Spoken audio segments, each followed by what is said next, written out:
Monsieur le gouverneur, Excellences, permettez-moi tout d'abord de remercier l'université de Ibn Tufayl avec tous ses partenaires qui nous offrent aujourd'hui l'hospitalité et qui nous permettent de nous réunir autour d'un sujet d'une importance capitale sous le thème de la protection et la valorisation des zones humides dans une démarche de co-développement territorial. En examinant le menu de cette journée, la qualité des intervenants, les sujets qui seront abordés, je vais pouvoir me dispenser de présenter et le Haut Commissariat et la stratégie qui concerne les zones humides. Et je vais essayer surtout de me concentrer sur l'approche globale, parce qu'il me paraît utile de rappeler que tous les efforts qui ont été consentis durant les dernières décennies, et principalement sur les sujets d'actualité, les sujets d'intérêt général, tels que les changements climatiques, la biodiversité, la lutte contre la désertification, et puis toutes les autres conventions qui ont un lien direct avec ces conventions mères au niveau du sommet de la Terre, nous montre à l'évidence que malgré tous les efforts qui ont été consentis, il y a des résultats qui restent en deçà de ce qui est attendu.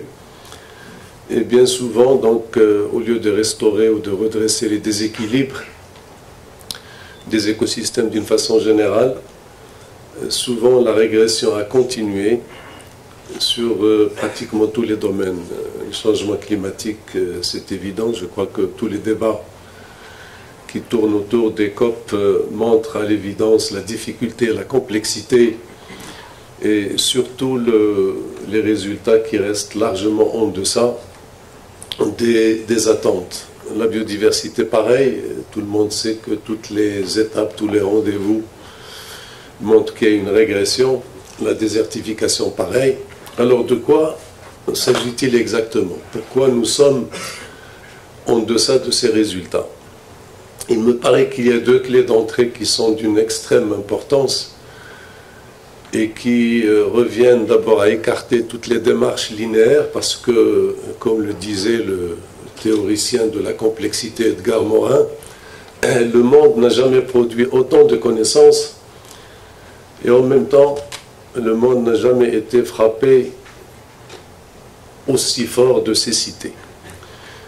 Et d'après lui, c'est que nous avons saucissonné les problèmes, nous avons essayé de nous attaquer avec la logique sectorielle, avec la logique linéaire des problèmes qui se posent, et nous avons oublié l'essentiel, c'est-à-dire la globalité. Parce que les écosystèmes, y compris les écosystèmes dont nous parlerons aujourd'hui, c'est-à-dire les zones humides, ne sont pas une somme de composants, le climat, la terre, le sol, la faune, la flore, mais ce sont tous ces composants qui sont en interaction permanente, qui interagissent les uns sur les autres et qui sont en situation de déséquilibre permanent. Et leur dynamique est une dynamique de déséquilibre et d'équilibre dans une marge qui s'appelle la marge de résilience. Et tant qu'on est dans cette marge de résilience, il est possible d'agir et de restaurer les équilibres. Mais lorsqu'on sort de cette marge de résilience, nous rentrons dans un système de rupture et qui pourrait conduire donc à une forme de cercle vicieux qui conduit à la désertification dans le sens le plus large du terme, c'est-à-dire la rupture des équilibres. Il me paraît que l'essentiel de cette approche globale, c'est-à-dire d'embrasser la globalité ou la totalité et de ne pas uniquement travailler sur des approches linéaires, quelle que soit d'ailleurs la pertinence ou la profondeur des données scientifiques et techniques relatives à chaque écosystème, il reste qu'il y a deux problèmes majeurs sur lesquels probablement il y a un certain nombre de malentendus entre guillemets qu'il faut lever. Deux clés d'entrée. La première clé d'entrée, c'est le développement durable, sur lequel malheureusement toutes les définitions qui ont été données montrent qu'au niveau de l'exercice concret, pratique, au niveau de la gestion des territoires, il y a une forme de pratiquement de supermarché où on fait un peu de croissance, un peu d'écologie, un peu de social. Le développement durable n'est pas du tout celui-là. Le développement durable, c'est une forme d'équilibre, d'arbitrage entre toutes ses composantes. Et lorsque nous parlons de la création de la richesse en respectant les équilibres écologiques et en même temps en s'attaquant à l'aspect social en termes d'accessibilité, de disponibilité et d'accessibilité de biens et services, il s'agit de faire que tous les projets soient donc dans une position de rencontre de ces trois composantes en même temps. Il ne s'agit pas uniquement de verdir l'aspect économique pour parler de développement durable. Il ne s'agit pas non plus de faire un peu de caritatif ou des filets de sécurité sur le social pour parler de développement durable ou de soutenabilité. Il s'agit de construire des projets qui permettent de donner cette soutenabilité et qui permet au projet de se réaliser. Donc la première clé d'entrée, c'est ce développement durable, parce que lorsqu'on essaie de traduire ce développement durable, croissance économique, équilibre écologique et aspect social, en fait, il s'agit de quoi? L'économie, c'est la vie des citoyens, la vie de tout un chacun. Les équilibres écologiques, c'est la survie de chacun. Et l'aspect social, il s'agit tout simplement de la dignité de la personne humaine, c'est-à-dire l'un des droits fondamentaux des droits humains. Donc il s'agit de ces trois aspects et sur lesquels il y a un certain nombre de questions majeures qui se posent en termes très aigus. D'abord les temporalités. Le temps économique, le temps écologique et le temps social ne sont pas les mêmes. Donc nous sommes dans cette restauration des écosystèmes dans le temps lent.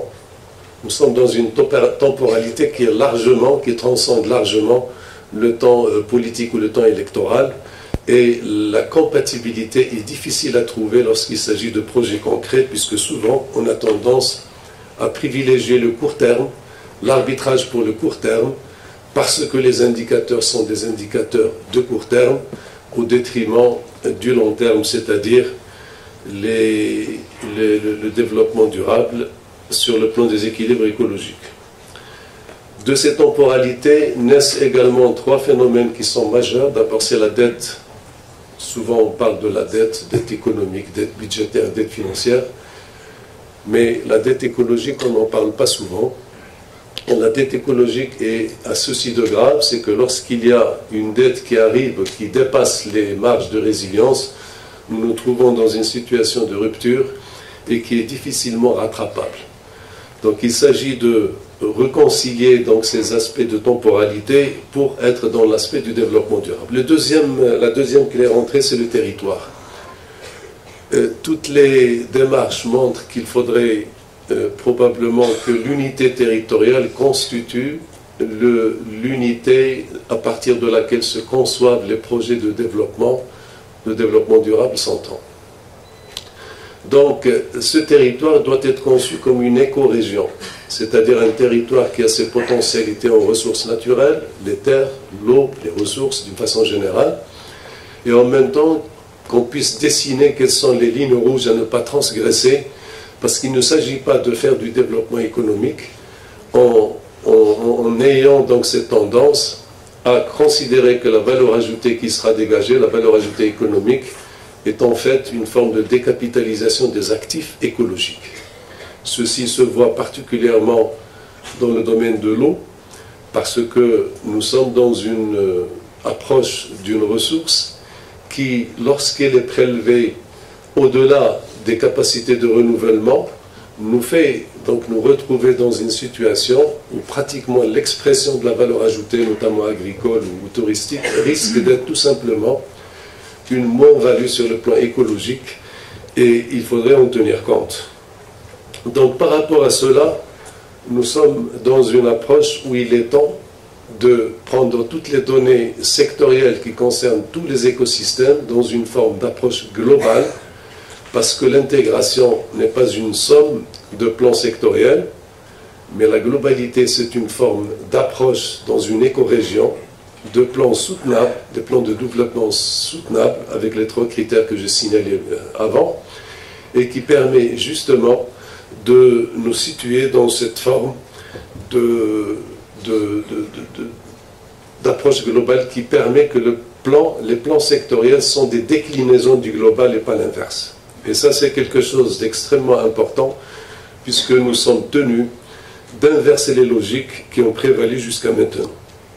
Je voudrais uniquement terminer par rapport à ces notions d'approche globale qui nous permet de dire que malheureusement nous sommes dans ces domaines, les écosystèmes, les changements climatiques, la biodiversité. Il est souvent difficile de tracer les frontières entre les États ou entre les écorégions, mais nous sommes dans une conception de bien commun, et je crois que le défi majeur que nous avons en face de nous, c'est ce qui a été résumé donc par l'un des prix Nobel, Jean Tirole, sur la tragédie du bien social, c'est-à-dire ce bien qui appartient pratiquement à tout le monde, mais qui n'appartient à personne en propre, et pour lequel donc chacun se comporte d'une façon à en tirer le maximum. Et il continue donc en développant cet aspect de tragédie du bien social avec la notion du passager clandestin. C'est-à-dire pratiquement tout le monde est d'accord que la planète court à sa perte, parce que déjà maintenant nous vivons à crédit sur la planète à partir du mois de juillet.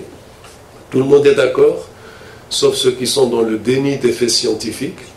Mais si on est d'accord sur la gare d'arrivée et sur le train à prendre, il y en a beaucoup, peut-être qui sont très très nombreux, à ne pas vouloir payer le ticket de transport, c'est-à-dire de se conduire en passager clandestin. Parce que le raisonnement est de dire ce qu'on nous demande de consentir comme effort est un effort important, il est immédiat, mais les résultats qu'on peut en tirer, ce sont des résultats différés au profit des générations futures et en principe qui profitent à tout le monde et pas uniquement à celui qui consent l'effort. Donc nous sommes devant ces défis qui résument tout, la tragédie du bien social, du bien commun. Pour terminer, je dirais tout simplement que à travers cette entrée, il faudrait considérer que la solidarité est une solidarité qui n'est pas un acte automatique qui naît dans une économie de survie, et nous sommes dans une économie sous l'angle du développement durable de survie, parce que déjà il fallait agir depuis longtemps, le temps presse, il y a encore une fenêtre pour pouvoir rencontrer les objectifs fixés notamment dans l'accord de Paris, mais il faut agir vite et très vite. La solidarité n'est pas un acte qui est automatique, mais c'est un construit social qu'il faudrait faire et qu'il faudrait donc alimenter avec le consentement de tout le monde. Et c'est là où réside la difficulté, et malheureusement nous rentrons dans ce cercle vicieux parce que, comme on dit, la dégradation de l'espace précède la dégradation des comportements, et lorsque le pacte environnemental est rompu, le pacte social l'est aussi. Je vous remercie.